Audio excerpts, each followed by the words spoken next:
সবাইকে রাধে রাধে। আজকে আমরা আসছি এখানে শিবধামে।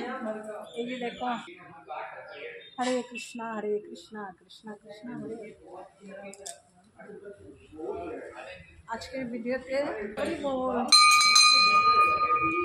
আমরা কে কে আসছি দেখো। আমার ছেলে আসছে, আর এখানে আমাদের পাশে হরে কৃষ্ণ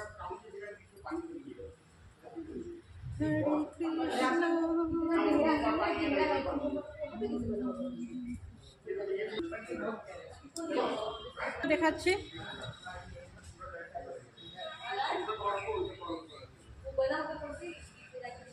गुड़िया गुड़िया हेलो गाइस बोल दो। गुड़िया अपनी वीडियो बना रही है, पूरा मूर्ति का सेटअप करके प्लेन से करके नीचे तो पिलर बनाया होगा।